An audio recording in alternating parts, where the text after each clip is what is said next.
ഗുരുദേവോ മഹേശ്വരഃ ഗുരുസാക്ഷാത് പരം ബ്രഹ്മ തസ്മൈ ശ്രീ ഗുരവേ നമഃ.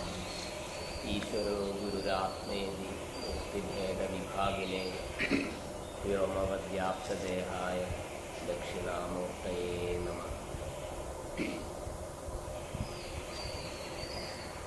മുന്നോട്ടിരുന്നോ, കേൾക്കുമെന്നറിയില്ല, ശബ്ദം കുറവാണ്. ഈ ഫാൻ എനിക്ക് വേണം. ഫാന് കുറച്ചുടനെ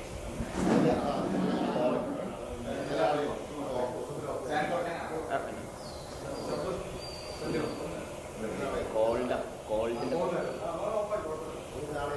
വേണ്ട.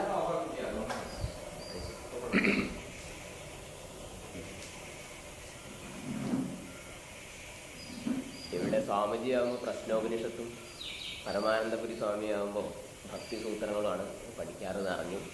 അപ്പോൾ വ്യത്യസ്തമായിട്ടുള്ളൊരു ദിവസമാണെന്ന്. ഇന്നിപ്പോൾ എന്താ നമ്മൾ ചർച്ച ചെയ്യാമെന്നറിയില്ല, എന്ത് വേണമെങ്കിലും ആവാം.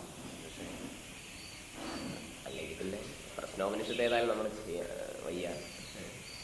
ഭക്തിസൂത്രം എന്തൊക്കെയാണ് പഠിച്ചത്, എത്ര എത്തിയത്, അങ്ങനെ വേണമെങ്കിൽ അത് ചെയ്യാം. എന്താ വേണമെന്ന് വെച്ചാൽ, അല്ലെങ്കിൽ മറ്റെന്താ വേറെ എന്തെങ്കിലും ഒന്ന് തുടങ്ങുക എന്നുള്ളൊരു ഒരാവശ്യം പറഞ്ഞു നമ്മുടെ മാഷ്. പക്ഷേ അതിപ്പോൾ നമ്മളിപ്പോൾ എങ്ങനെ ഇങ്ങോട്ട് വരുമൊന്നും ഉണ്ടാവില്ല.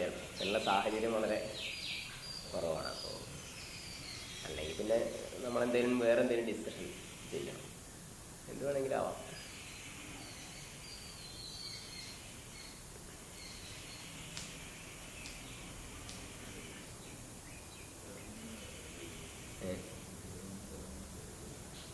പരമാനന്ദ സ്വാമി പറഞ്ഞത് ഭക്തിസൂത്രം എടുത്തോളൂ എന്നാണ് പറഞ്ഞത്. നിങ്ങളുടെ അഭിപ്രായം?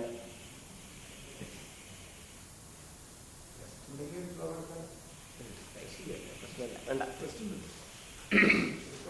വേണ്ട. നമുക്ക് പഠിച്ചത്രയും നോക്കാം, വേണമെങ്കിലൊന്നോ. ഓക്കെ, അദ്ദേഹം വരുമ്പോൾ ആവർത്തിയാമല്ലോ. ശാസ്ത്രം ആവർത്തിച്ചത് കൊണ്ട് ദോഷമൊന്നുമില്ല.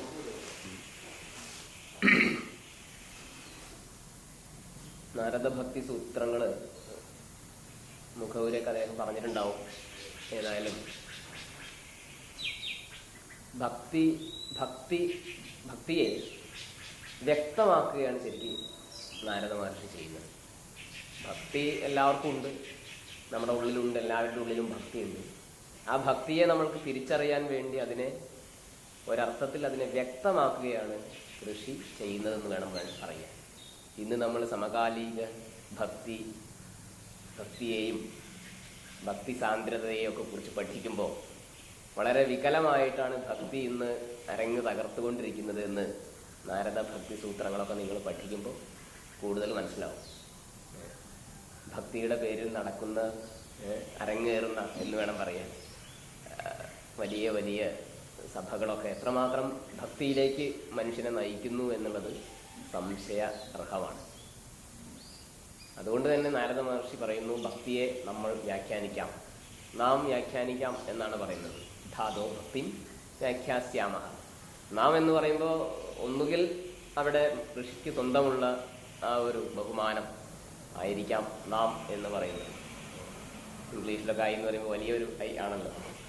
അതുപോലെ അല്ല എങ്കിൽ പൂർവർഷിമാരുടെ വചനങ്ങളെ ഉൾക്കൊണ്ടുകൊണ്ടും ആദരിച്ചുകൊണ്ടും എൻ്റെ മാത്രം സംഭാവനയല്ല ഇത്, ഋഷി പരമ്പര പറയുന്നതാണ്, അതിൻ്റെ അനുമതിയോടുകൂടിയും അംഗീകാരത്തോടും കൂടിയാണ്, ഋഷിപ്രോക്തമായതിനെ എടുത്തുകൊണ്ട് പറയുകയാണ് എന്നുള്ള രീതിയിൽ അവലംബിച്ചുകൊണ്ടാണ് നമ്മൾ ഭക്തിയെ കുറിച്ച് പറയുന്നത് എന്നുള്ളതായിരിക്കാം അവിടെ അഹം എന്ന് പറയാതെ നാം വയം വ്യാഖ്യാസ്യാമഹ എന്ന് പറഞ്ഞതാണ് ഒരു പക്ഷം.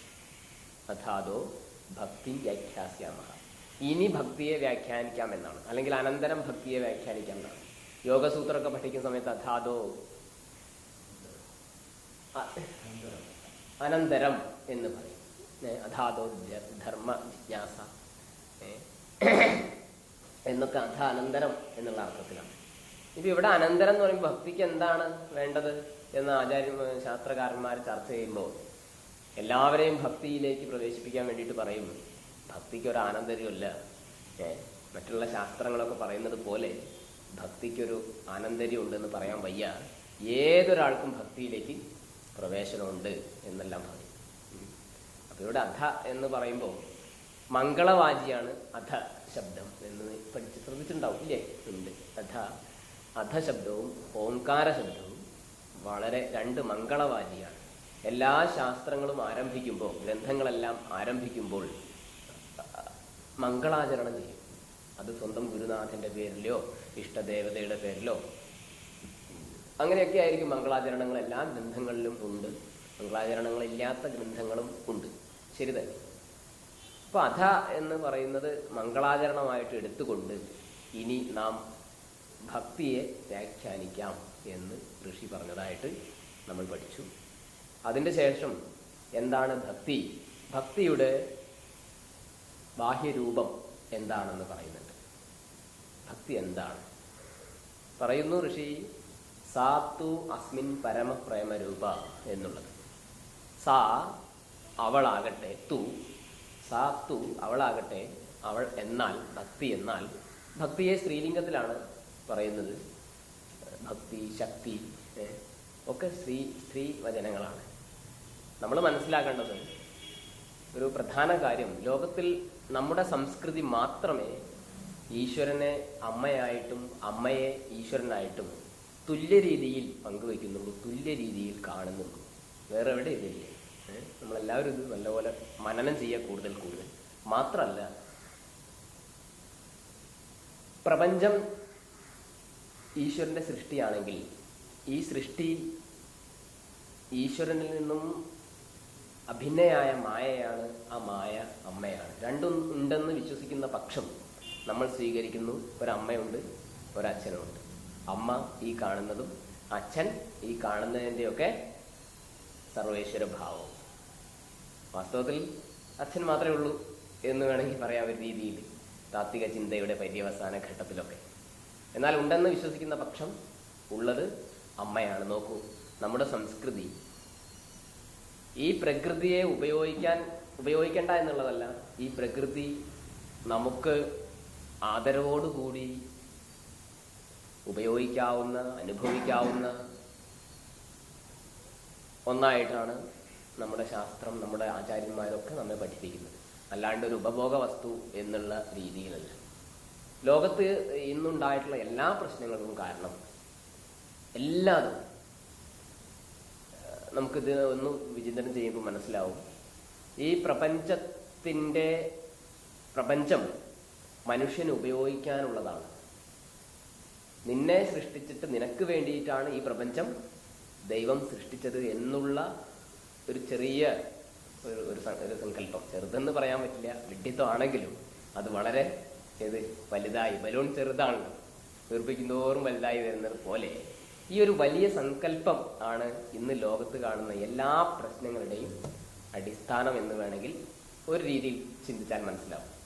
എല്ലാം ഇന്ന് കാണുന്ന സെമിറ്റിക് ആശയങ്ങളുടെ ഒക്കെ ആയിക്കോട്ടെ, മതങ്ങളായിക്കോട്ടെ, ഇസങ്ങളായിക്കോട്ടെ, ഒക്കെ അവരെ ഈ പ്രപഞ്ചത്തെ നോക്കിക്കാണുന്നത് ഉപയോഗിക്കാനുള്ള വസ്തുവാണ്.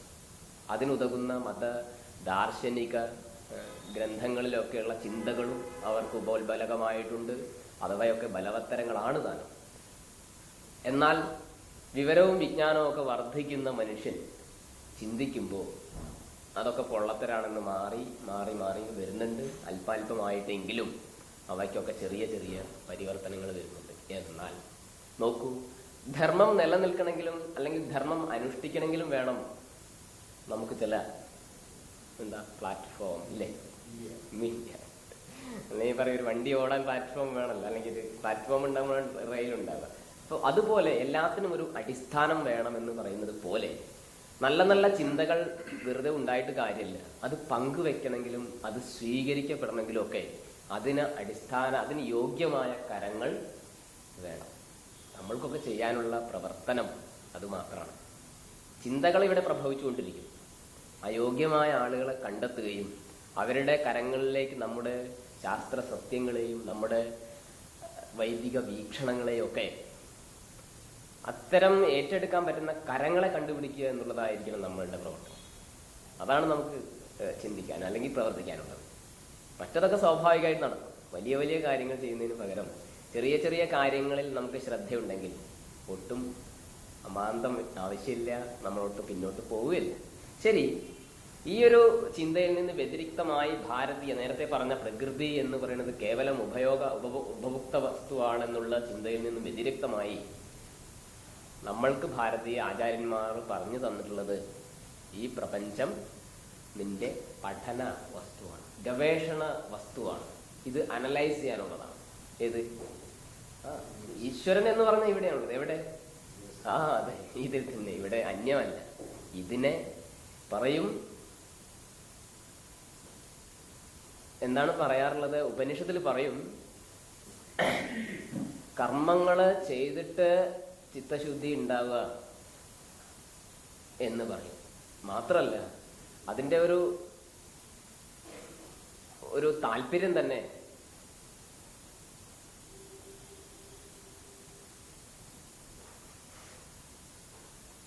ഈ പ്രകൃതിയെ പഠിക്കുക എന്നുള്ളതാണ്. നമ്മളുടെ കർമ്മങ്ങളെ കൊണ്ട് നമ്മൾ ചിത്തശുദ്ധി ഉണ്ടാവുക എന്ന് പറയുമ്പോൾ ജ്ഞാനമാർഗത്തിലൂടെ മുന്നോട്ട് പോകുന്ന ആളുകൾ വാസ്തവത്തിൽ ചെയ്യുന്നത് ഓരോ കർമ്മങ്ങളിലൂടെയും വാസ്തവത്തിൽ സംഭവിക്കുന്ന ഒരു അനലൈസിങ് ആണ്. അതിന് ഉതകുന്ന ഒരു അന്ധകരണം ഉണ്ടാവുന്നു ഈ ചിന്തയിലൂടെ മുന്നോട്ട് പോകുന്ന ആളുകൾക്ക് എന്നുള്ളതാണ് സത്യം.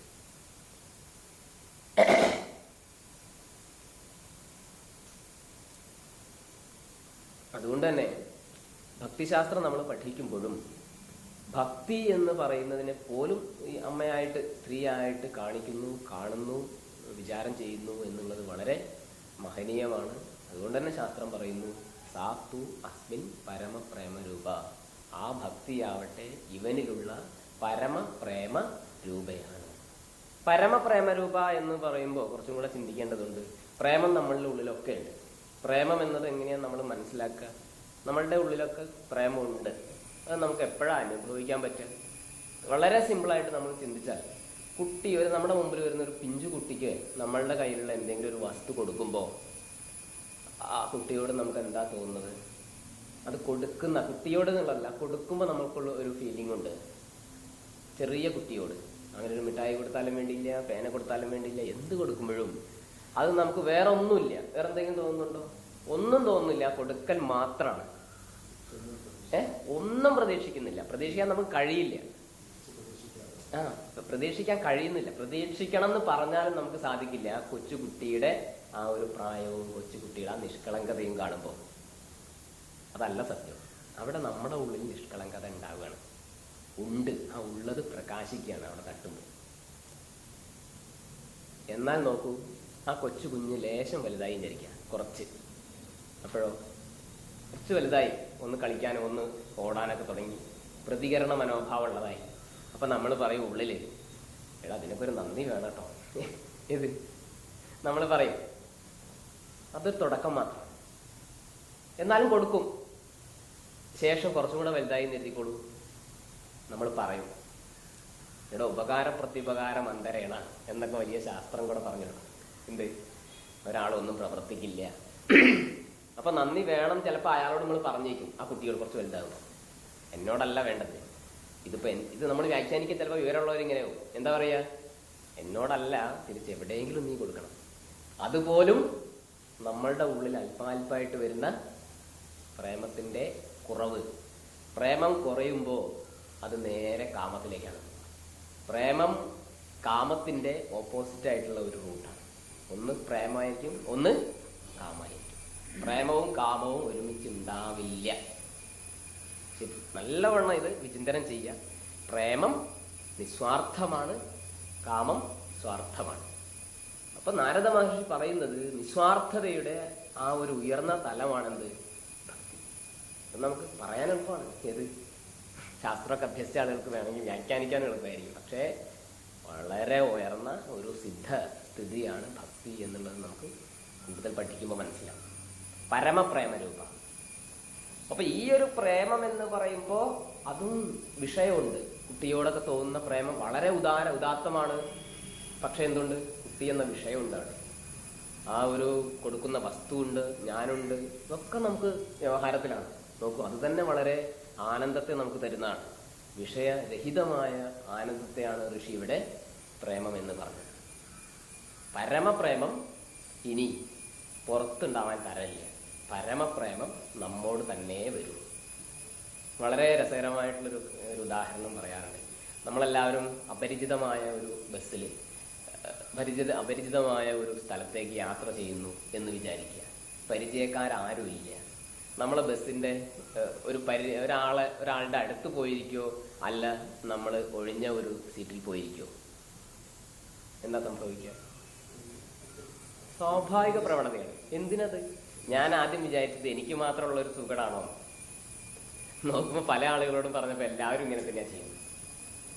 എന്നാൽ തൊട്ടടുത്ത് കാണുകയാണ് നമ്മുടെ ഗോപാലൻ ചേട്ടനെ. ഓ ഗോപാലേട്ടാ അവിടെ പോയി. എന്താ കാരണം?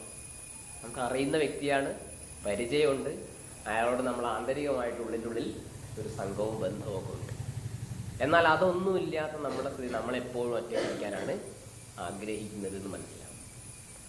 ഇപ്പോൾ സ്വാമിജി ഉദാഹരണം പരമപ്രേമം എന്ന് പറയുമ്പോൾ നമ്മൾ കൂടുതൽ വ്യാഖ്യാനിക്കേണ്ട കാര്യമില്ല. സ്വാമിജി ഒക്കെ പറയുന്ന ഉദാഹരണം എപ്പോഴും ഉണ്ട്. കാല് മുറിക്കണം എന്ന് പറഞ്ഞാലും കൈ മുറിക്കണം എന്ന് പറഞ്ഞില്ലേ, എല്ലാവരും കേട്ടതായിരിക്കും. പിന്നെ എന്ത് തന്നെ ഒഴിവാക്കണം എന്ന് പറഞ്ഞാലും ഞാനുണ്ടാവുമല്ലോ എന്നുള്ളതാണ്. ഞാൻ ഉണ്ടാവണമേ എന്നാണ് നമ്മുടെ ആഗ്രഹം.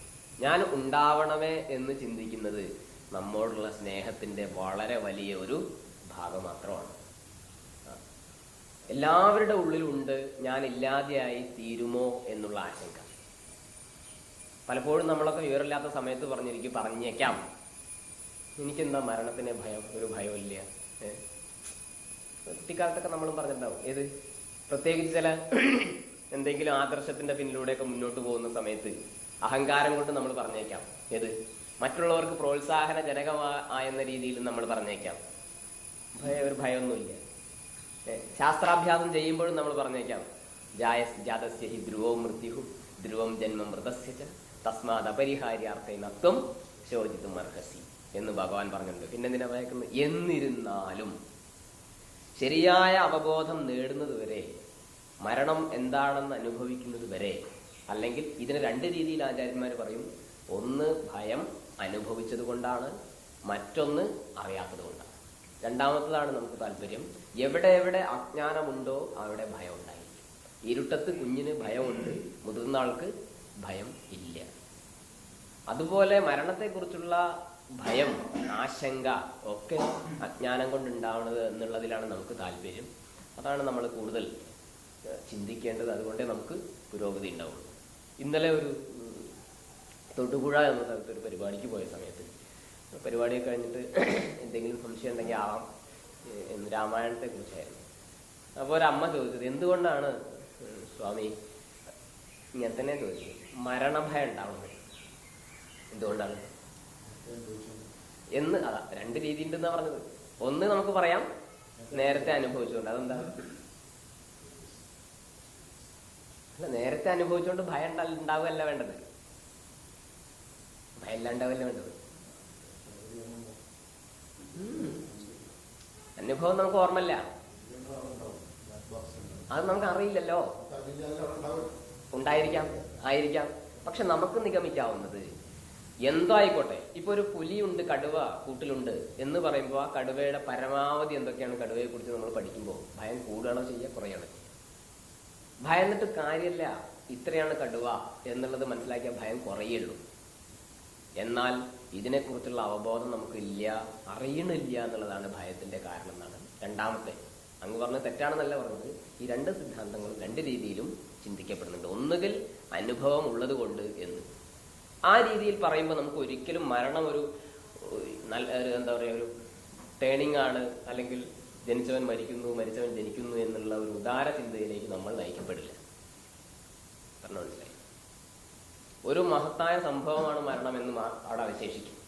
രണ്ടാമത്തേതില് മരണം തുടക്കമാണെന്നുള്ളതല്ല, മരണം എന്ന് പറയുന്നതിന്റെ സമസ്യയെ നമ്മൾ അനലൈസ് ചെയ്ത് പൂർണ്ണമായി മനസ്സിലാക്കുമ്പോൾ മരിക്കുന്നത് ഇന്നതാണ്, മരിക്കാത്തത് ഇന്നതാണ്. എന്താണോ മരിക്കുന്നത്, എന്താണോ മരിക്കാത്തത്, ഞാൻ ആരാണ്, എന്താണ് ഈ പ്രപഞ്ചം എന്നുള്ളതിന്റെ പൂർണ്ണമായ അവബോധത്തിൽ നമുക്ക് മരണത്തിന്റെ ഭയം പൂർണ്ണമായി നശിക്കുന്നു. മറ്റുള്ളതിൽ, നേരത്തെ പറഞ്ഞതിൽ ഭയം പൂർണ്ണമായി നശിക്കുന്നില്ല. ഇതാണ് ജ്ഞാനമാർഗത്തിന്റെ രീതി. മറ്റേതൊന്നുണ്ട്, ഉള്ളതാണ്, അതിങ്ങനെയൊക്കെയാണ്, ഞാൻ അനുഭവിച്ചു, നാളെ അനുഭവിക്കും, അതൊരു പരിധിയുണ്ട്. ഇതങ്ങനെയല്ല, എന്താണെന്ന് അറിയുന്നു. ഇരുട്ടത്ത് പേടിയുണ്ടെങ്കിൽ ആ ഇരുട്ടിനെ അഭിമുഖീകരിക്കാനുള്ള പ്രാപ്തിയെ നേടുന്നു. അതുകൊണ്ടാണ് പറയുന്നത്, സന്യാസം ചിരിച്ചുകൊണ്ട് മരണത്തെ നേരിടുകയാണ്. ചിരിച്ചുകൊണ്ട് മരണത്തെ സ്വീകരിക്കാനുള്ള, ചിരിയോടുകൂടി സ്വീകരിക്കാനുള്ള തയ്യാറെടുപ്പാണ് വാസ്തവത്തിൽ സന്യാസം എന്ന് വിവേകാനന്ദ സ്വാമികളൊക്കെ അദ്ദേഹത്തിന്റെ ഗ്രന്ഥത്തിൽ വിവരിക്കുന്നുണ്ട്. ശരി, ഇവിടെ അമൃതസ്വരൂപ പരമപ്രേമരൂപ എന്ന് പറയുമ്പോൾ തന്നോടാണ് പരമമായ പ്രേമം ഉണ്ടാവുക, പരനോട് പരമമായ പ്രേമം ഉണ്ടാവില്ല. അതുകൊണ്ട് ഭക്തി എന്ന് പറയുന്നത് ഇവനിലുള്ള പരമപ്രേമ രൂപമാണ്. സ്വാത്മനി ശാണ്ഡില്യ ഭക്തി സൂത്രത്തിൽ പറയും, പരാനുരക്തിരീശ്വരേ എന്ന് ഭക്തിയെ കുറിച്ച് പറയും. പരാനുരക്തി, പരമമായ അനുരക്തി, അനുരാഗം. ഏതിൽ? ഈശ്വരനിൽ. ഇവിടെ ആത്മനി എന്ന് നമുക്ക് എടുക്കാം ഒരർത്ഥം. എന്താണ് സൂത്രം? സാത്തു അസ്മിൻ പരമപ്രേമരൂപ, ഇവനിൽ എന്നുള്ളതിന് ഒരർത്ഥം എടുക്കാം, ആത്മനി, തന്നിൽ. അതിനെക്കുറിച്ച് നമ്മൾ വിശദീകരിക്കണം. ആത്മാ ആര്? ആത്മാ ഞാൻ തന്നെയാണ്. എന്റേതല്ലാത്തതെല്ലാം, എന്റേതായത് എല്ലാം ഒഴിവാക്കി കഴിഞ്ഞാൽ എന്താണോ അവശേഷിക്കുന്നത് ആത്മാ എന്ന് ലളിതമായി പറയാം. മറ്റൊന്ന് പറയാം പോരാ, സാധാരണ ആളുകൾക്ക് മനസ്സിലാവില്ല. അപ്പൊ ഇതിൽ തന്നെ സൂത്രങ്ങൾ പഠിക്കുമ്പോൾ പലപ്പോഴും വ്യാഖ്യാനകർത്താക്കളൊക്കെ വ്യാഖ്യാതാക്കളൊക്കെ ഉപാസ്യ ദേവത എന്നുള്ള രീതിയിൽ ഭക്തിയെ വ്യാഖ്യാനിക്കും, ഉപാസന എന്നുള്ള നിലയ്ക്ക്. അപ്പൊ ആരായിരിക്കും? എൻ്റെ ഉപാസന ദേവത, ഇഷ്ടമൂർത്തി. ഇത് രണ്ടാമത്തെ ഒരു തലം. ഇനി മൂന്നാമത്, അതിൻ്റെയൊക്കെ ഉപരി സമഷ്ടി പ്രപഞ്ചവും ഈശ്വരൻ നിന്ന് വ്യതിരിക്തമായിട്ട് ഇവിടെ ഇല്ല എന്ന്, മറ്റൊന്നില്ല എന്നുള്ള അദ്വൈത സാക്ഷാത്കാരത്തിലും ഭക്തി പ്രകാശിതമാണ്. അപ്പൊ പരമാത്മനി ഭക്തി. മൂന്ന് രീതിയിൽ ഈ ഒരു സൂത്രത്തെ നമ്മൾ ഗവേഷണം നല്ലോണം മനസ്സിലാക്കേണ്ടതാണ്, ഗവേഷണം ചെയ്യേണ്ടതാണ്. സാത്തു അസ്മിൻ പരമപ്രേമരൂപം. ഈ ഒരു ഭാഗവും കഴിഞ്ഞിട്ടുണ്ടെന്ന് വിചാരിക്കുന്നു. അടുത്തത് അമൃതസ്വരൂപാച്ച ആണോ? കഴിഞ്ഞു.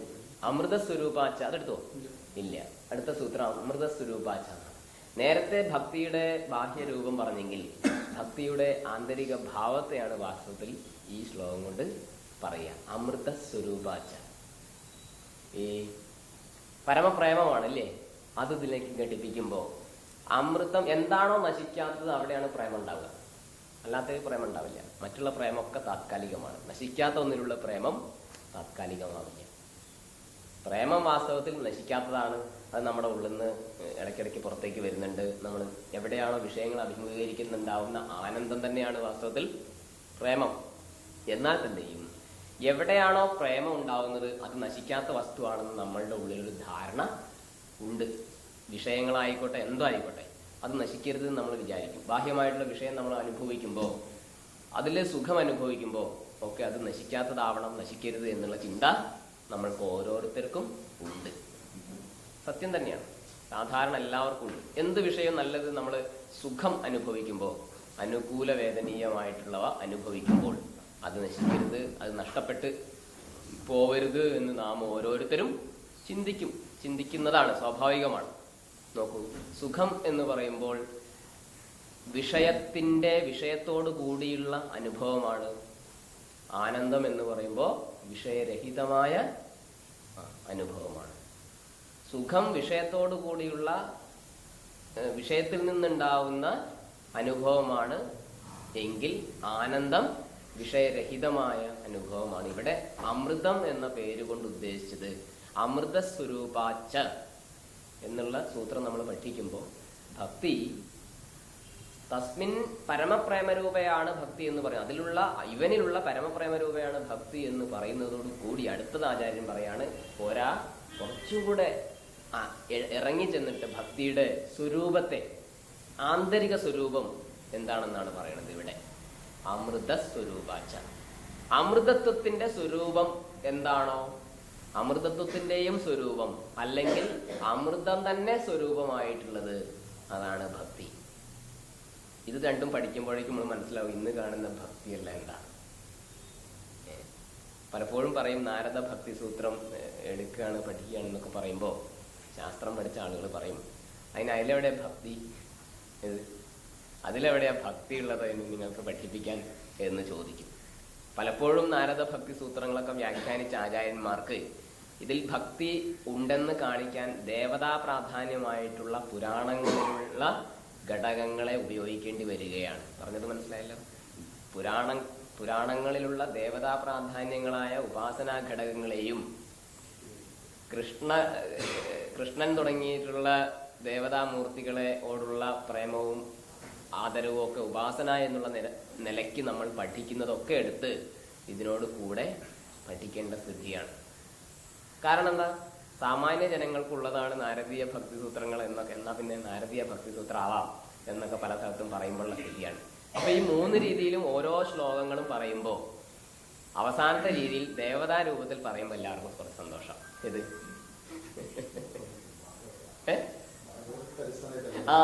ഭാഗവതത്തെ അടിസ്ഥാനമാക്കിയിട്ടാണ് ചിന്തിക്കുക. അപ്പോൾ ആളുകളൊക്കെ കേൾക്കുമോ ശരിയാണ്, അപ്പോൾ ഉപാസന മൂർത്തി എന്നുള്ള നിലയ്ക്ക്. പിന്നെ അവര് താൻ അറിഞ്ഞതാണ് അറിവ് എന്ന് മനസ്സിലാക്കാൻ വേണ്ടി മൂർത്തിയൊന്നുമല്ല, അത് പരമാത്മാവിന് സന്തോഷം ആവട്ടെ. തെറ്റല്ല. എല്ലാ ഉപാസനകളും തങ്ങളെ നയിക്കേണ്ടത് ഈ ഭാവത്തിലേക്കാണ്. പക്ഷെ നയിക്കപ്പെടുന്നുണ്ടോ എന്നുള്ളത് ചിന്തിക്കേണ്ടുന്ന വിഷയമാണ്. ശരി, ഏതായാലും അമൃതം തന്നെ സ്വരൂപമായിട്ടുള്ളവളാണ് ഭക്തി.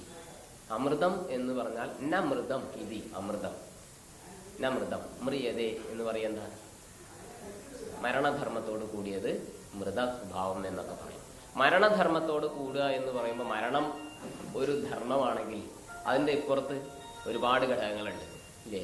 ഉണ്ടാവുക, വളരുക, പിന്നെ നിലനിൽക്കുക, ക്ഷയിക്കുക, വൃദ്ധി, ക്ഷയം എന്നൊക്കെ പറയുന്ന എല്ലാം കൂടി ഷഡ്ഭാവ വികാരങ്ങളോട് കൂടിയിട്ടുള്ള ഒന്നാണ് മരണം, മൃതം, അതിൻ്റെ ലാസ്റ്റ്, ഇത് അവസാനിക്കും എന്നുള്ളത്. എന്നാൽ ഭക്തി ആവട്ടെ മരണധർമ്മത്തോട് കൂടിയ മൃത സ്വരൂപയല്ല, ഭക്തി അമൃത സ്വരൂപയാണ്. പുരാണങ്ങളിലൊക്കെ നമ്മൾ പഠിക്കും. എൻ്റെ കുട്ടിക്കാലത്ത് എനിക്ക് തോന്നിയിട്ടുണ്ട്, നമ്മുടെയൊക്കെ കുട്ടിക്കാലത്ത് മനസ്സിലാക്കിയ നമുക്കൊക്കെ ചിന്തിക്കാൻ പറ്റും. പുരാണങ്ങളൊക്കെ പഠിക്കുമ്പോൾ അല്ലെങ്കിൽ മുത്തശ്ശിമാരൊക്കെ കഥ പറഞ്ഞു തരുമ്പോൾ ഏതാണ്ട് ഒരു അമൃതമുണ്ട്, ദേവന്മാര് കടയും പാലാഴി കളഞ്ഞിട്ട് അമൃതം എടുക്കും, ഇത് അസുരന്മാരെ തട്ടിപ്പറിച്ച് കൊണ്ടുപോകും എന്നൊക്കെ പഠിക്കുമ്പോൾ ഒരു 5ാം ക്ലാസ് വരെയൊക്കെ അല്ലെങ്കിൽ 7ാം ക്ലാസ് വരെയൊക്കെ, ഇന്ന് 7ാം ക്ലാസ് എന്ന് പറയാൻ വയ്യ, അത്രയും കൂടെ യുക്തിബോധം കുട്ടികൾക്ക് വളർന്നു കഴിഞ്ഞു. പണ്ടൊക്കെ തന്നെ അത്ര കണ്ട് യുക്തിബോധം ഉണ്ടോ, അതിനുള്ള സാഹചര്യം ഉണ്ടോ എന്നുള്ളത് ഇല്ല എന്നുള്ള സത്യം. അന്ന് ഒരു 7ാം ക്ലാസ് വരെയൊക്കെ പഠിക്കുന്ന സമയത്ത് വരെ നമുക്ക് തോന്നും ശരിയാണ് അമൃതം ഉണ്ട് എന്നുള്ളത്. പിന്നെ ഒരു 8ാം ക്ലാസ്സിലേക്ക് വന്ന് ഒരു 12ാം ക്ലാസ് ഒക്കെ കഴിയുമ്പോഴേക്കും വ്യക്തമായ ചില ധാരണകൾ അല്ലെങ്കിൽ അറിവുള്ളവരൊക്കെ കണ്ടുമുട്ടുകയാണെങ്കിൽ ശരി, അത്ര വരെ ഒരു 4-5 വർഷക്കാലം ഇതൊന്നുമില്ല, മുത്തശ്ശി പറഞ്ഞതും തെറ്റ്, അല്ലെങ്കിൽ പുരാണങ്ങൾ തെറ്റ്, എല്ലാം തെറ്റ് എന്ന് ചിലപ്പോൾ ഒരു വ്യക്തിക്ക് ഒരു ഡിഗ്രിയൊക്കെ പഠിക്കണവരെ അങ്ങ് നീണ്ടുപോയേക്കാം. കുറച്ചുകൂടെ ചിന്തിച്ചാൽ അയാൾക്ക് മനസ്സിലാവും എന്തോ ഒന്നുണ്ടല്ലോ എന്നുള്ളത്. ആ ഒരു തലത്തിലേക്ക് ഒരു 24 വയസ്സൊക്കെ ആവുമ്പോഴേക്കും, അല്ലെങ്കിൽ എന്താ പറയുക, പഴയ വൈദിക വീക്ഷണം അനുസരിച്ച് 10-14 വർഷക്കാലത്തെ പഠനം എടുക്കുമ്പോൾ ഒരു പഠന പര്യവസാന ഘട്ടത്തിലേക്കെങ്കിലും ആ വ്യക്തി ഉപനിഷത്തിന്റെ ആശയങ്ങളിലേക്കൊക്കെ കടന്നു വരാൻ പ്രാപ്തമായേ പറ്റൂ, ആവേണ്ടതാണ് താൻ. അപ്പൊ ഈ കുട്ടി ചിന്തിക്കും ഏതാണ്ടൊക്കെ ഉണ്ട് എന്നുള്ളത്. നമ്മളുടെ വൈജ്ഞാനിക മേഖലകൾ മുഴുവൻ ഇതുപോലെ വ്യക്തിയെ ശുദ്ധീകരിക്കുന്നതും ഉയർന്ന തലത്തിലേക്ക് കൊണ്ടുപോകുന്നതിനും ആ തലങ്ങളെ ആവാഹിക്കാനുള്ള പ്രാപ്തിയെ നേടി കൊടുക്കുന്നതിനൊക്കെ പ്രാപ്തമാണ്. എനിക്ക് തോന്നുന്നു ഇതൊക്കെ പറയുമ്പോൾ നമ്മളാളുകൾ കുറേയൊക്കെ ഇന്നത്തെ കാലത്തിനനുസരിച്ച് ഇതര വീക്ഷണങ്ങൾ, ഇപ്പൊ ശങ്കരാചാര്യസ്വാമികളുടെ കാലത്ത് അന്നുണ്ടായിരുന്ന പ്രബല ദർശനം ബൗദ്ധ സിദ്ധാന്തമായിരുന്നു, സാഖ്യ സിദ്ധാന്തമായിരുന്നു, യോഗ സിദ്ധാന്തമായിരുന്നു, വൈശേഷിക ന്യായ ദർശനങ്ങളൊക്കെ തന്നെ അന്ന് വളരെ പ്രബലമായിരുന്നു. അതിലൊക്കെയുള്ള അയുക്തിയെ നിരാകരിക്കുകയും കൂടുതൽ യുക്തിപരമായ കാര്യങ്ങളെ വിശദീകരിക്കുകയും ജ്ഞാനത്തിൻ്റെ ശരിയായ മഹിമയെ പ്രകാശിപ്പിക്കുകയും ഒക്കെ ആചാര്യസ്വാമികൾ ചെയ്തിട്ടുണ്ട്. നോക്കൂ, ഇന്നത്തെ ഒരു സാമൂഹ്യ പരിതസ്ഥിതിയിൽ അല്പമെന്ന് തോന്നുന്ന, പലപ്പോഴും നമ്മൾ പറയാറുള്ള ഉദാഹരണം, ഈ കുട്ടിക്കാലത്ത് സ്കൂളിൽ പഠിക്കുമ്പോൾ എനിക്ക് തോന്നിയിട്ടുണ്ട്, കോളേജിലൊക്കെ പഠിക്കുന്ന ചേട്ടന്മാർ പോകുമ്പോൾ അവർക്കൊന്നും പഠിക്കാനില്ല. ഞങ്ങളുടെ ബാഗിൽ എത്രമാത്രം പുസ്തകമുണ്ട്, എത്രമാത്രം പാഠമാണ് ഞങ്ങൾക്ക് പഠിക്കാനുള്ളത്. നോട്ടുണ്ട്, ടെക്സ്റ്റ് ഉണ്ട്. ഡിഗ്രിയോ ഒക്കെ പഠിക്കുന്ന ഏട്ടന്മാരൊക്കെ ഒരു പോക്കറ്റിൽ പുസ്തകം ഉണ്ടെന്ന്, അവർക്കൊന്നും പഠിക്കാനില്ല, ഞങ്ങൾക്കാണ് പഠിക്കാനുള്ളത് എന്ന് പറഞ്ഞിരുന്ന രീതിയിൽ അന്ന് ആ ചിന്ത ആ കുട്ടിയുടേതായിരുന്നു. എന്നാൽ ഇന്ന് കാണുന്ന ഇതര സിദ്ധാന്തങ്ങളും ഇതര എന്താ പറയുക, ഞങ്ങളുടേതാണ് സത്യം, ഇതാണ് പരമം എന്നൊക്കെ പറയുന്ന ആളുകളെ നോക്കുമ്പോൾ നമുക്ക് തോന്നുന്നത് ആ കൊച്ചുകുട്ടിയുടെ മനോഭാവമാണ്. ഏത് ആ കൊച്ചുകുട്ടിക്കുള്ള മനോഭാവമാണ് ഇന്ന്. എന്നാൽ ഈ കത്തി എന്ന് പറയുന്നത് കൊച്ചുകുട്ടിയുടെ അടുത്ത് കിട്ടിയാലും ഒന്നുകിൽ അവന് മുറിയാവുന്നില്ലെങ്കിൽ മറ്റുള്ളവർക്ക് മുറിയാവും എന്ന് പറഞ്ഞ പോലെ സിദ്ധാന്തങ്ങൾ എന്ത് എന്നുള്ളതല്ല, അതിൻ്റെയൊക്കെ ചില, നോക്കൂ, സ്വപ്നം കാണുന്നു, സ്വപ്നം മിഥ്യയാണ്, കുറവാണ്, ഒന്നുമില്ല, അല്പമാണ് നമ്മളൊക്കെ പറഞ്ഞാലും സ്വപ്നത്തിലും ചിലപ്പോൾ അപകടങ്ങൾ പറ്റിയേക്കാം. ഇതുപോലെ ഇന്ന് കാണുന്ന എല്ലാ ഇതര സിദ്ധാന്തങ്ങളും നമ്മുടെ സമാജത്തിനെയും നമ്മുടെ ധർമ്മത്തിനെയും ഒക്കെ ഒരു പരിധിവരെ വളരെ കൂടുതൽ ധ്വംസനം ചെയ്യുന്നു എന്നുള്ളത് ഒരു നഗ്നമായ വസ്തുതയാണ്. നമ്മൾ ഉയർന്ന തലത്തിൽ ഇങ്ങനെ വിഹരിക്കും, എങ്ങനെ മിഥ്യായവം എന്നൊക്കെ പറഞ്ഞിട്ട്. വസ്തുത അങ്ങനെയല്ല. വസ്തുത ഈ കാണുന്ന സമയത്ത് സ്വപ്നത്തിൽ ഒന്നുമില്ല, സ്വപ്നം മിഥ്യയാണ്, ശരിയാണ്, ഇതൊക്കെ വാസ്തവിക പ്രപഞ്ചമല്ല എന്നൊക്കെ നമ്മൾ പറഞ്ഞാലും അതിൻ്റെ തലത്തിൽ അതിനുള്ള ചില വിശേഷങ്ങളെയൊക്കെ നമ്മൾ ഇല്ലാൻ തള്ളിക്കളയാൻ പറ്റില്ല. ഉള്ളപ്പോൾ അവയൊക്കെ ഉണ്ടല്ലോ. ഈ രീതിയിലെങ്കിലും നമ്മൾ ചിന്തിക്കണം എന്നുള്ളതാണ് ഈ വിഷയത്തിൽ പറയാനുള്ളത്. കുറച്ചൊക്കെ നമ്മൾ മറ്റുള്ള ഇതര ഗ്രന്ഥങ്ങളിൽ, ഇതര സിദ്ധാന്തങ്ങളിൽ, ഇതര ആശയങ്ങളൊക്കെ എന്തൊക്കെയാണോ പറയുന്നത് എന്നുള്ളതൊക്കെ കുറച്ച് ഗവേഷണം ചെയ്യാൻ നമുക്ക് സാധിക്കണം എന്നുള്ളതൊരു എന്താ പറയുക, ഒരു എന്തായാലും പറയാ, ഒരു റിസർച്ച് അല്ല എന്ന് പറയാൻ തോന്നുകയാണ്. കാരണം അങ്ങനെയാണ് കേൾക്കുന്നത്, അങ്ങനെയാണ് കാണുന്നത്. ഈയിടയ്ക്ക് ആശ്രമത്തിൽ ഒരു വന്നിട്ടുള്ളൊരു പെൺകുട്ടി ഒരു ആൺകുട്ടിയോട് കൂടിയിട്ടുള്ളൊരു പ്രേമം, ഭക്തി എന്ന് പറഞ്ഞ പ്രേമമാണല്ലോ. ശരി, ഏതായാലും ആ സമയത്ത് ഇവന്റെ കാമുകൻ, നമ്മൾ പ്രേമകൻ എന്ന് പറയാറില്ലല്ലോ അല്ലേ, കാമുകൻ എന്നല്ലേ പറയാൻ, കാമുകൻ എന്നാണോ പറയാ, എന്നിട്ട് പോലും മനസ്സിലാവണില്ല ഇത് കാമമാണ് ഇതിന്റെ പിന്നിലെന്ന്. ആ കുട്ടിയോട് ഒഴിഞ്ഞിരിക്കുമ്പോഴും അല്ലെങ്കിൽ ഇവർ സംസാരിക്കുമ്പോഴൊക്കെ ഇടയ്ക്കിടയ്ക്ക് ഇവൻ പറയുന്നത്രേ ഖുറാനിലെ മഹത്വം, ഖുറാന്റെ വളരെ സമസ്യകൾ, ലോകത്തിലുള്ള എല്ലാം കണ്ടുപിടിക്കപ്പെട്ടു ഖുറാനില് എന്ന് പറയായിരുന്നു. അന്ന് ഈ ദൈവഗണം ഉണ്ടായിട്ടുണ്ടാവില്ല. അപ്പൊ ആ കുട്ടിക്ക് ചോദിക്കാൻ കഴിഞ്ഞിട്ടുണ്ടാവില്ല ഒരു പക്ഷേ ദൈവഗണം ഖുറാനിലുണ്ടോ. അപ്പോഴും അവർ വെറുതെ ഏതെങ്കിലും സൂക്തങ്ങൾ എടുത്തുകൊണ്ടുവരും. ഈ കുട്ടിക്ക് അറിയില്ലല്ലോ അറബി. ഇതുപോലെ ഉള്ള സിദ്ധാന്തങ്ങൾ വളരെ വ്യാപിച്ചുകൊണ്ടിരിക്കുന്ന ഒരു ഘട്ടത്തിൽ നമ്മളൊക്കെ കുറച്ച് പഠിക്കുകയാണ് വേണ്ടത് എന്ന് പറയാൻ തോന്നുകയാണ്.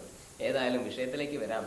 അമൃതസ്വരൂപമായ ഭക്തി, അമൃതം എന്ന് ഉദ്ദേശിക്കുന്നത് ഏതൊരമൃതമാണോ നമ്മൾ കുട്ടിക്കാലത്ത് ഉണ്ടെന്ന് കരുതിയത്, ഏതൊരമൃതമാണോ കുട്ടിക്കാലം കഴിഞ്ഞ് മധ്യകാലഘട്ടങ്ങളിൽ നമ്മൾക്ക് ഉപേക്ഷണീയമായിട്ട് തോന്നിയത്, അതേ അമൃതം ഒരു വ്യക്തിയുടെ പരിപക്വാവസ്ഥയിൽ തിരിച്ചു കൊണ്ടുവരികയാണ് വാസ്തവത്തിൽ ശാസ്ത്രങ്ങൾ ചെയ്യുന്നത് എന്ന് തോന്നുകയാണ്. അതുകൊണ്ട് അമൃതം എന്ന് പറഞ്ഞാൽ നാശമില്ലായ്മ. മനുഷ്യൻ എപ്പോഴും ആഗ്രഹിക്കുന്നത് ഞാനില്ലാതെ ആവരുത്. ഉപനിഷത്തൊക്കെ പറയും ഞാൻ ഇല്ലാണ്ട് ആവരുത്. ആർക്കാ ചിന്തയില്ലാത്തത്? എന്താണോ ഇല്ലാണ്ട് ആവണത്, എന്താണോ ഉള്ളതായിട്ടുള്ളത് എന്നുള്ള ആ ഒരു വേർതിരിവും അതിനെ വിഭജിച്ച് മനസ്സിലാക്കാനാണ് മനുഷ്യന്റെ വിവേചന പ്രക്രിയയും ബുദ്ധിയും ഉപയോഗിക്കേണ്ടതെന്ന് ഓരോ ശാസ്ത്രങ്ങളും പഠിക്കുമ്പോൾ നമുക്ക് മനസ്സിലാക്കാൻ സാധിക്കും. ഇവിടെ അത് തന്നെയാണ് ഭക്തി. ധാരണ ശരിയാണ്. അമൃതം കുടത്തിലാണ്. കുടം കുടവും ഇവിടെ തന്നെ ഉണ്ട്. കുടവും നമ്മുടെ ഉള്ളിലുണ്ട്, അമൃതവും നമ്മുടെ ഉള്ളിലുണ്ട്.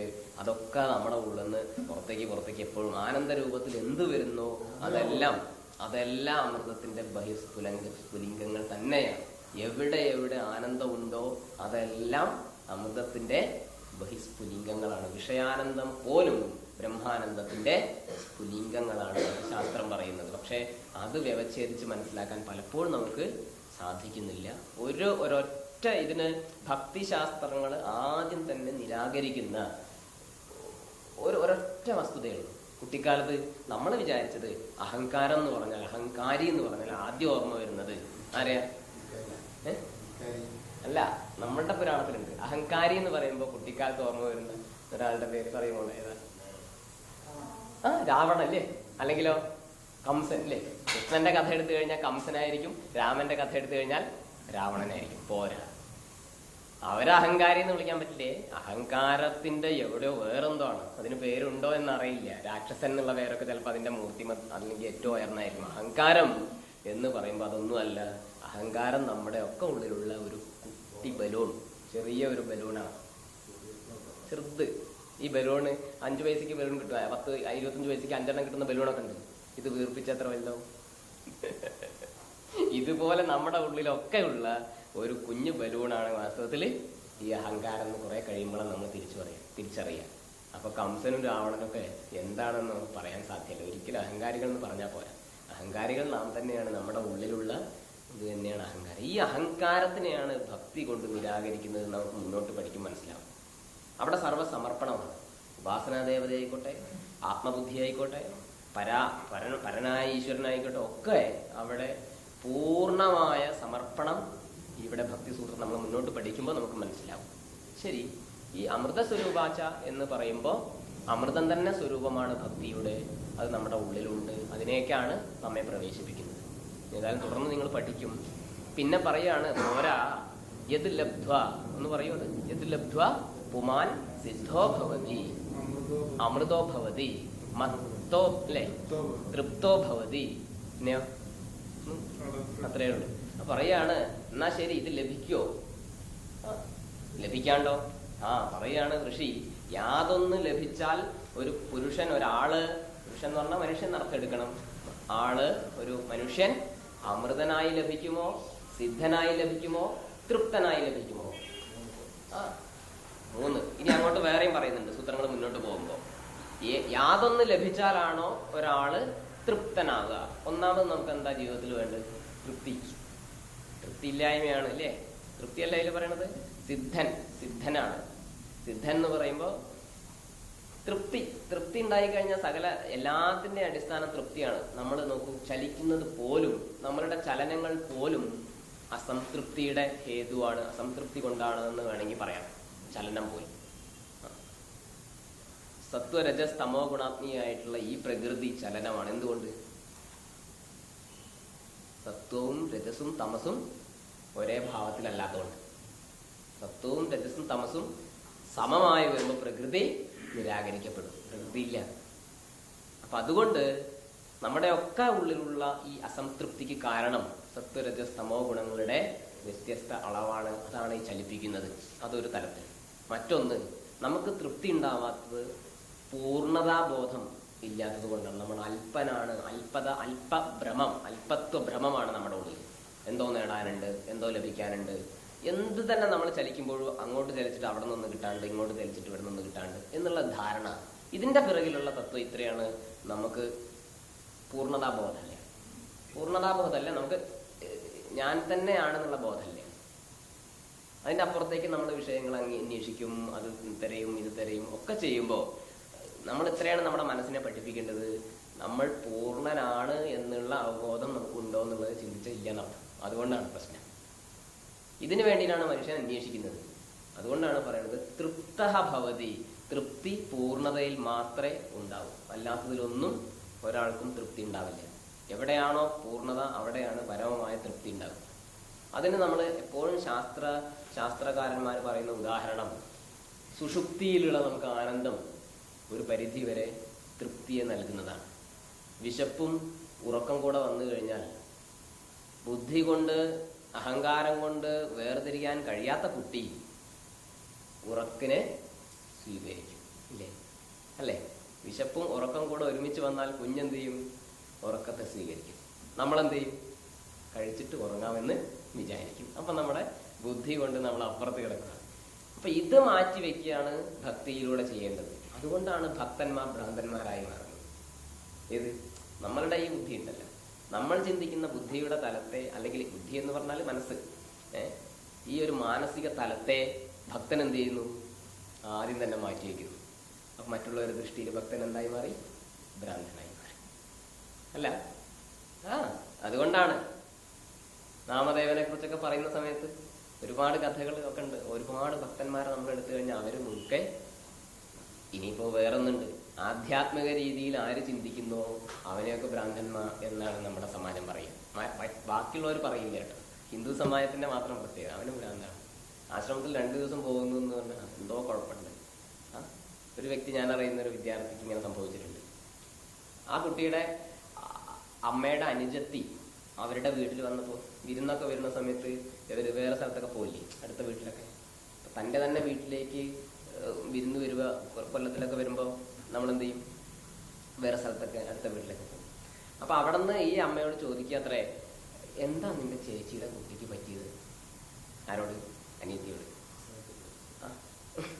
ചോദിക്കത് അടുത്ത വീട്ടിൽ നിന്ന് കുറച്ചപ്പുറത്ത് അക്കരയ്ക്ക് പോയതാണ്. അപ്പോൾ അവിടെ ചോദിക്കുക, എന്താ അവന് പറ്റിയത്? എന്തോ കുഴപ്പമുണ്ടോ? ഞാനറിയില്ലല്ലോ അവനൊരു കുഴപ്പമുള്ളതായിട്ട്. അപ്പൊ ആ നാട്ടിൽ മുഴുവൻ പരസ്യമായിട്ടുണ്ട്. ഏത്? ഇപ്പൊ നമ്മുടെ വീട്ടിലെ കാര്യം നമ്മളല്ല അറിയാം, അടുത്ത വീട്ടിലാണല്ലോ അറിയാം. എന്തെങ്കിലും പറയാൻ പറ്റാത്ത വിഷയങ്ങൾ ഉണ്ടെങ്കിൽ നാട്ടിൽ മുഴുവൻ ഫ്ലാഷ് ആയാലും നമ്മളറിയില്ല. ഇതൊക്കെ സ്വാഭാവികമാണ്. അപ്പൊ ആ കുട്ടി, ആ ചേച്ചിയമ്മ പറയാത്രേ, ഞാനറിയില്ലല്ലോ, എന്താണ്? അവനെന്തോ ഒരു കുഴപ്പമുണ്ട്, അവൻ രാവിലെ എണീക്കാൻ തുടങ്ങിയിട്ടുണ്ട്, എന്തൊക്കെയോ മന്ത്രമൊക്കെ, എന്തൊക്കെയോ ഒരു കുറെ മന്ത്രം എന്ന് പറഞ്ഞാൽ മന്ത്രവാദത്തിനുള്ളത് എന്നതുപോലെ ഭക്തി എന്ന് പറഞ്ഞാലും വളരെ കൂടുതൽ തെറ്റിദ്ധരിപ്പിക്കപ്പെട്ടിട്ടുണ്ട്. മന്ത്രം എന്ന് പറഞ്ഞാൽ ഉടനെ ഓർമ്മ വരും എന്താണ്? മന്ത്രവാദം, അല്ലെ? ആ മന്ത്രവും മന്ത്രവാദവും എപ്രകാരം യോജിച്ചിരിക്കുന്നുവോ അതുപോലെ ഭക്തിയുടെ ഇന്ന് കാണുന്ന ഈ പറയുന്ന എല്ലാം ഭക്തിയാണെന്ന് ധരിച്ചിരിക്കുകയാണ്. അതിനെയൊക്കെ ഓരോന്നോരോന്നായിട്ട് നാരദീയ ഭക്തി സൂത്രങ്ങൾ നിരാകരിക്കുന്നത് നമുക്ക് കാണാൻ പറ്റും. ശരിയായ അവബോധനം നമുക്ക് നൽകുകയാണ്. പക്ഷേ അതൊക്കെ പറയുമ്പോഴും നമ്മൾ എന്ത് ശാസ്ത്രങ്ങൾ പഠിക്കുമ്പോഴും നമ്മൾ ഓരോരുത്തരും വ്യക്തിപരമായിട്ട് മനസ്സിലാക്കേണ്ട കാര്യം, താൻ എന്ന ജീവന്റെ സ്ഥിതി എന്താണെന്ന് നമ്മൾ ആദ്യം മനസ്സിലാക്കണം. പഠിക്കാൻ എളുപ്പമാണ്, പ്രസംഗിക്കാൻ എളുപ്പമാണ്, വളരെ എളുപ്പമാണ്. ഇപ്പോൾ ഒരു ലെക്ചർ എന്ത് വേണമെങ്കിൽ പറയാം, അല്ലേ? ഇന്നിപ്പോൾ അതിൻ്റെ ഒന്നും ആവശ്യമില്ല, എല്ലാം തിരഞ്ഞെടുത്ത് കൊണ്ടുവരാൻ പഠിക്കാം, ഇന്റർനെറ്റിൽ സെർച്ച് ചെയ്യാൻ എല്ലാം കിട്ടും. പക്ഷേ ഇത് ജീവന്റെ ശാസ്ത്രമാണ്, ഇത് അവനവനെ സംബന്ധിക്കുന്ന ശാസ്ത്രമാണ്. ഇതിൽ ഞാൻ എവിടെ നിൽക്കുന്നു പറയുന്നത് തെറ്റല്ല. പക്ഷേ അവബോധം വേണം, ഉള്ളറിവ് വേണം. എന്ത്? തൻ്റെ നില എന്താണ്? ഇല്ലെങ്കിൽ എളുപ്പമാണ്, എല്ലാവരും കൂടെ കൊണ്ടുപോയിട്ട് അവിടെ നിർത്തും. സ്വാമി അവിടെ കൊണ്ടു നിർത്തും, ആ സ്വാമിയെ ഇവിടെ കൊണ്ടു നിർത്തും, ഈ സ്വാമിയെ. എന്നിട്ടോ നമ്മളെന്ത് ചെയ്യും? റെഡിയാണ്.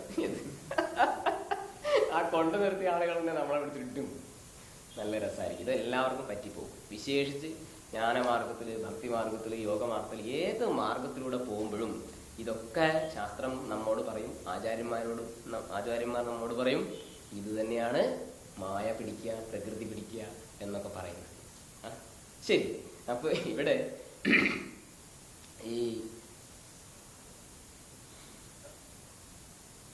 അമൃതസ്വരൂപം അല്ല, സിദ്ധനായി ഭവിക്കുന്നു. തൃപ്തിയാണ് നമുക്ക് ഉണ്ടാവേണ്ടത്. ആ തൃപ്തി ഭക്തിയിലൂടെ ഉണ്ടാവുന്നു.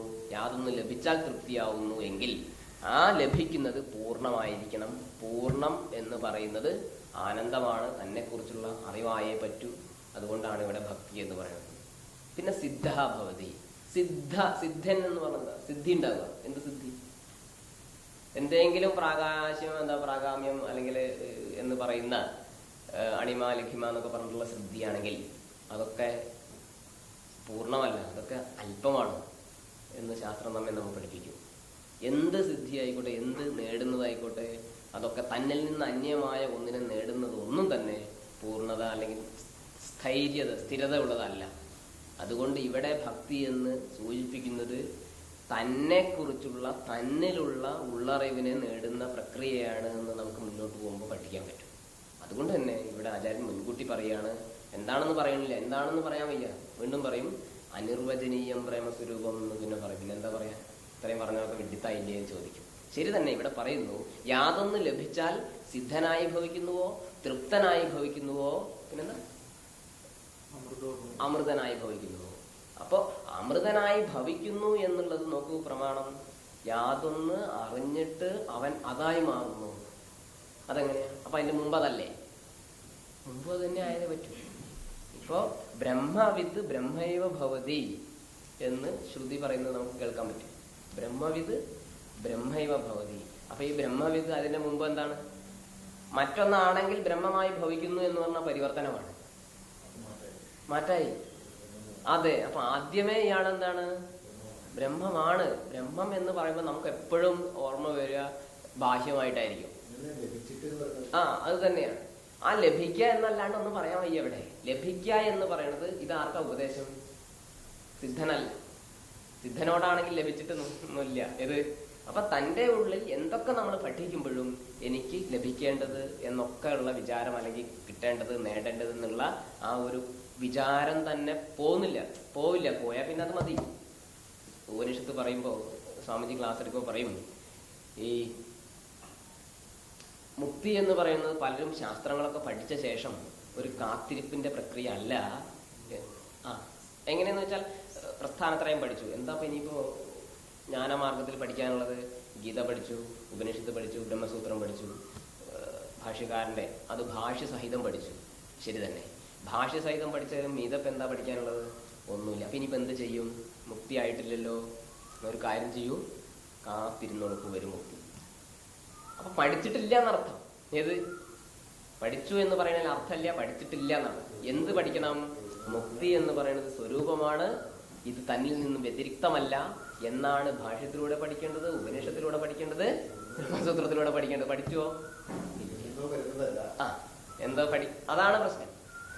അപ്പൊ നമ്മളെല്ലാവരും ചിന്തിക്കുമ്പോൾ നമ്മുടെ ഉള്ളിൽ അതാണ് ആദ്യം പറഞ്ഞത്. തന്നെ കുറിച്ച് നമ്മൾ അഹങ്കാര ലേശമില്ലാതെ വിലയിരുത്തുമ്പോൾ തന്റെ നില മനസ്സിലാക്കാം. അവിടെ നിന്നാണ് നമ്മൾ സ്റ്റാർട്ട് ചെയ്യുന്നത്. എപ്പോഴും നമ്മൾ മനസ്സിലാക്കേണ്ട ഒരു കാര്യമാണ്. പ്രസംഗിക്കുന്നതല്ല, ആചരിക്കുന്നതല്ല, ഒന്നുമല്ല. നമ്മളെ കുറിച്ച് അറിയാൻ നമ്മൾ ഒറ്റയ്ക്കിരുന്നാണ്. വേറെ ലഭിച്ചിട്ട് എന്നുള്ള പ്രോസസ്സ് ഉണ്ട് നമുക്ക് തോന്നുകയല്ലേ? ഇല്ല വാസ്തവത്തിൽ. വേറെന്താ പറയാ ആചാര്യൻ? യത് ലബ്ധ്വ, ലഭ്യതേ എന്ന് പറയുന്നിടത്ത് അനന്യമായ ലാഭമാണ്. ലാഭം അവിടെ അനന്യമായ ലാഭമാണ് എന്ന് നമ്മൾ മനസ്സിലാക്കണം. അതുകൊണ്ട് ഭക്തിസൂത്രങ്ങൾ പഠിക്കുമ്പോൾ നമുക്ക് ശാസ്ത്രത്തിന്റെ അവബോധമില്ലെങ്കിൽ നമുക്ക് എപ്പോഴും വൈകുണ്ഠാദി കൈലാസാദി ബോധമാണ് ഉള്ളിലുണ്ടാവുക. ഒരിക്കലും അത് ഭക്തി അമൃത കലശത്തിലായി കണ്ടുണ്ടാവും. ഒരിക്കലും അങ്ങനെയല്ല. ശാസ്ത്രാവബോധത്തോടു കൂടി ഭക്തിസൂത്രങ്ങൾ പഠിക്കുമ്പോൾ തന്നിൽ നിന്ന് വ്യതിരിക്തമായി അല്ലെങ്കിൽ അന്യമല്ലാത്ത തന്നെ ലഭിക്കുന്ന പ്രക്രിയയാണ്. അതാണ് ഇവിടെ സിദ്ധി, ജ്ഞാനസിദ്ധി, അമൃതസിദ്ധി എന്നൊക്കെ പറയുന്നത് സ്വരൂപസിദ്ധിയാണ്, വേറൊന്നല്ല. സ്വരൂപ പ്രാപ്തിയെയാണ് ഇവിടെ സിദ്ധി. പ്രാപ്തി എന്ന് പറഞ്ഞാൽ എന്താണ്? കണ്ട ചാമീകരണ ന്യായവത് എന്ന് ശാസ്ത്രം പറയും. കണ്ട ചാമീകരണ ന്യായം. വേറൊരു ഉദാഹരണം ഉണ്ടോന്ന് അറിയില്ല, പക്ഷെ ഇന്നിപ്പോ അതൊക്കെ മറന്ന് വേറെ കന്നഡ എന്നൊക്കെ പറയാം അല്ലേ? കന്നഡയൊക്കെ പലപ്പോഴും നമ്മൾ വെച്ച് കഴിഞ്ഞാൽ എവിടെ തിരയും. പണ്ടൊക്കെ ഇപ്പൊ കന്നഡ ഇല്ല തോന്നുന്നു. അതുകൊണ്ട് പണ്ടുണ്ടായിരുന്ന ആചാര്യൻ കണ്ട ഈ നെക്ലസ് വെച്ചിട്ട് എവിടെയാ നെക്ലസ്? കല്യാണത്തിന് പോയി ഊരി വെച്ചില്ല. എന്നിട്ട് വീട്ടിൽ വന്ന അമ്മ അന്വേഷിക്കാണ്, എവിടെ നെക്ലസ് വെച്ചത്? എവിടെ? കണ്ടില്ലല്ലോ. അപ്പൊ കുട്ടി പറയുന്നത് കഴുത്തിലുണ്ടല്ലോ അമ്മേ. ഈ ഉണ്ടായിരുന്നോ? ഇതുപോലെയാണ് തന്റെ സ്വരൂപം, താൻ തന്നെയാണ് സ്വരൂപം എന്ന് മനസ്സിലാവുന്നത് കേവലം അവബോധത്തിലൂടെയാണ്, കേവല അവബോധത്തിലൂടെ. എന്നാൽ ഇത് വളരെ പരമമായ ഉയർന്ന തലമാണ്. ഈ അവബോധ പ്രക്രിയക്ക് നമുക്ക് വേണ്ടത് ഒന്നാമത് അഹങ്കാരത്യാഗമാണ്. അഹങ്കാരത്യാഗം എന്ന് പറയുമ്പോൾ തന്നെ ഒരുപാട് പ്രക്രിയ അതിലുണ്ട്. ശാസ്ത്രത്തെയും ശാസ്ത്രത്തിന്റെ തത്വങ്ങളെയും നമ്മൾ മനസ്സിലാക്കണം. മനസ്സിലാക്കിയിട്ട് നാം നമ്മളെ ഉള്ളിൽ പ്രക്രിയ ആരംഭിക്കണം. എന്താണോ എനിക്കെന്താണോ നേടാനുള്ളത്, എന്താണോ എൻ്റെ സ്ഥിതി, എൻ്റെ ഗതി. സ്ഥിതി മനസ്സിലാക്കിയെങ്കിലേ നമുക്ക് ഗതിയുള്ളൂ. സ്ഥിതി എവിടെയാണോ നിൽക്കുന്നത് അവിടെ നിന്ന് കഴിഞ്ഞിട്ടല്ലേ നമുക്ക്. അതുകൊണ്ട് ആ രീതിയിൽ നമ്മൾ മനസ്സിലാക്കിയിട്ടില്ലെങ്കിൽ വളരെ കൂടുതൽ തെറ്റിദ്ധരിക്കും. അപ്പോഴൊക്കെ എളുപ്പമായി ഇത് പോവാൻ. എങ്ങോട്ടേക്ക്? നേരത്തെ പറഞ്ഞ ദേവതാ പാരമ്പര്യത്തിലേക്കും ദേവതാ ഉപാസനയിലേക്കും ഒക്കെ വളരെ വളരെ ഉയർന്ന തരത്തിൽ വേദാന്ത വിജ്ഞാനമൊക്കെ നേടി എന്ന് അഭിമാനിക്കുന്ന ആളുകൾ വരെ ഒക്കെ കഴിഞ്ഞിട്ട് പറയും, ഒരു കാര്യം ചെയ്യും, നിങ്ങൾ ആ വഴിപാട് കഴിച്ചോളൂ.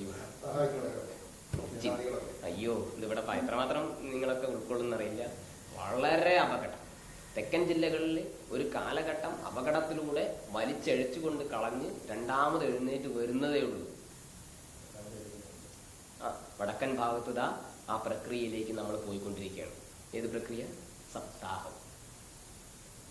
പരീക്ഷത്തിന് 7 ദിവസം കൊണ്ട് മോക്ഷം കിട്ടി എന്ന് പറയുന്നതിനെ പിടിച്ചിട്ട്, അല്ലെങ്കിൽ അജാമിളന് മോക്ഷം കിട്ടി, അല്ലെങ്കിൽ അന്നയാള് എൻ്റെ വേശ്യാവൃത്തി ജീവിച്ച ആള് നന്നായി എന്നൊക്കെ പറയുന്നതിനെ പിടിച്ചിട്ട് നമ്മളും എന്തൊക്കെയോ ഭ്രമത്തിലേക്ക് പോയിക്കൊണ്ടിരിക്കുകയാണ്. വളരെ നിരസിക്കപ്പെടേണ്ടതാണ്. എത്രമാത്രം നിങ്ങൾ ഉൾക്കൊള്ളുന്നു എനിക്കറിയില്ല. വ്യക്തിപരമായ അഭിപ്രായമാണ് ഇത്. എന്താ ചെയ്യുക? വളരെ ഇതിൻ്റെ ഒരു കാരണം ഇത് ഇപ്പൊ മറ്റെന്തോ ആയിക്കോട്ടെ, സമാജത്തിൽ പ്രക്രിയാപരമായ മാറ്റങ്ങൾ ഉണ്ടാവണമെന്ന് നമ്മളൊക്കെ ചിന്തിക്കുന്നു. ഉണ്ടല്ലോ, ഉണ്ട്. എന്നാൽ പ്രക്രിയാപരമായ അധപതനമാണ് ഭക്തിയിലൂടെ സംഭവിക്കുന്നത്. നോക്കൂ, എവിടെ എവിടെ ഭക്തി എന്ന പേരിൽ വ്യാപിക്കുന്നോ അവ നിഷ്ക്രിയത, അതായത് എന്താ പറയുക, അകർമ്മണ്യത എന്നും പറയരുത് കേട്ടോ. എന്താ പറയുക, എന്താ പറയുക, വളരെ ഉയർന്ന തരത്തിലുള്ള കർമ്മരാഹിത്യം, സിദ്ധന്റെ സ്ഥിതി എന്നും പറയരുത്. അല്ലാത്ത ഒരു പ്രത്യേക രീതിയിലേക്കാണ് സമാജത്തിനെ കൊണ്ടുപോയിക്കൊണ്ടിരിക്കുന്നത്. അതങ്ങനെ തന്നെ ആവുള്ളൂ. കാരണം എന്താ, 2 സിദ്ധാന്തമേ ഉള്ളൂ. നമ്മൾ ഭക്തിയോഗം എന്ന് പറഞ്ഞാലും, എന്താ പറയുക, ജ്ഞാനയോഗം എന്ന് പറഞ്ഞാലും, യോഗം അത് രാജയോഗം എന്ന് പറഞ്ഞാലും, മറ്റെന്തൊക്കെ തന്നെ പറഞ്ഞാലും, ഒന്ന് ജ്ഞാനവും അതിലേക്കുള്ള മാർഗം യോഗവും. ശാസ്ത്രം നമുക്ക് പറഞ്ഞുതരും, ജ്ഞാനം ലക്ഷ്യമാണെങ്കിൽ മാർഗം യോഗമാണ്. അത് കർമ്മയോഗമാണ്. ഭക്തി എന്താ? കർമ്മയോഗം തന്നെയാണ്. എവിടെ എവിടെ കർമ്മം അവശേഷിക്കുന്നുണ്ടോ അവിടെ നീ യോഗബുദ്ധ്യ ചെയ്യൂ. നിനക്ക് പ്രാർത്ഥന അവശേഷിക്കുന്നുണ്ടോ? യോഗബുദ്ധ്യ പ്രാർത്ഥിക്കൂ. ഓടാൻ തോന്നുന്നുണ്ടോ? യോഗബുദ്ധ്യ ഓടിക്കോളൂ. എന്ത് ചെയ്യുമ്പോഴും യോഗബുദ്ധ്യ എന്നുള്ള ഈ ഒരു രീതി മനസ്സിലാക്കിയ ഉറപ്പാണ് നമ്മുടെ സാധന എന്ന് പറയുന്നത് യോഗവും, സിദ്ധത എന്ന് പറയുന്നത് ജ്ഞാനവും. അത് സ്വരൂപപ്രാപ്തിയാണ്. അത് സ്വരൂപം തന്നെയാണ്. കണ്ടജാമീകരണം ന്യായം പോലെ എന്ന് നമ്മൾ എടുക്കണം. അതുകൊണ്ട് എവിടെ ലാഭം ലാഭം എന്ന് പറയുന്നുണ്ടോ അവിടെ നഷ്ടപ്പെട്ടു എന്ന് തോന്നുന്നതിന്റെ തിരിച്ചറിവാണ് ലാഭം. അത് തന്നെയാണ് യത് ലബ്ധ്വ എന്ന് പറയുന്നത്. യത് പ്രാപ്യ, ഇനി അപ്പുറത്ത് പറയും, യത് പ്രാപ്യന വാഞ്ചതി എന്നൊക്കെ പറയുന്ന സൂത്രങ്ങൾ അടുത്തുണ്ട്. ഏതായാലും ശരി, നമ്മുടെ സമയമായി. നമ്മളെല്ലാവരും മുൻപ് ചിന്തിച്ചു തന്നെയാണ്, അമൃത സ്വരൂപയാണ് ഭക്തി. അത് തൻ്റെ സ്വരൂപയാണ്. അത് ലഭിച്ചാൽ സിദ്ധനാവുന്നു, അത് ലഭിച്ചാൽ തൃപ്തനാവുന്നു, അത് ലഭിച്ചാൽ അമൃതനാവുന്നു.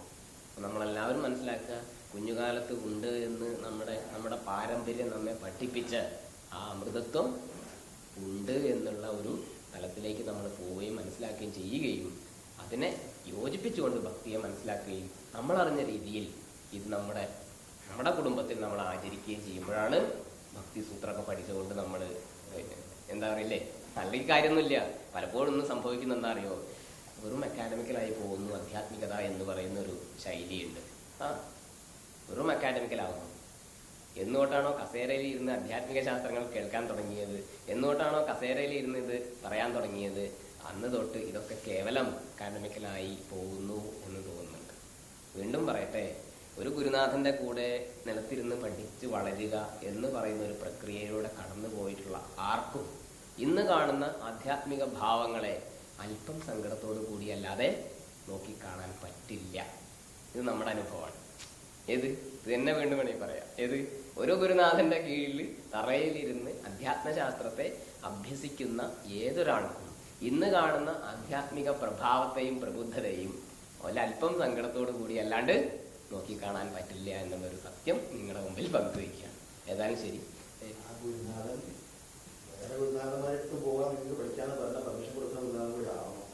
ഉണ്ടല്ലോ, തീർച്ചയായിട്ടും കൂട്ടിച്ചേർക്കണം.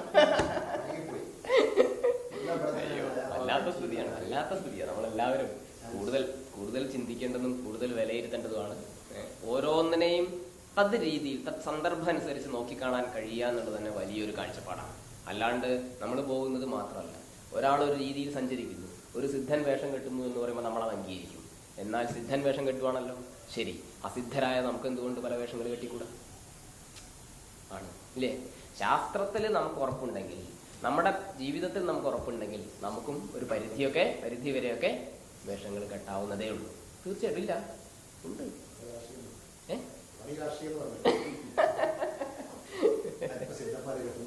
അതെ, ശരി. ഏതായാലും കുറച്ചു നേരം നിങ്ങളോട് എന്താ പറയുക, പല്ലവിക്കാനോ അല്ലെങ്കിൽ ആശയങ്ങൾ പരസ്പരം ചർച്ച ചെയ്യാനൊക്കെ സാധിച്ചതിൽ വളരെ സന്തോഷം.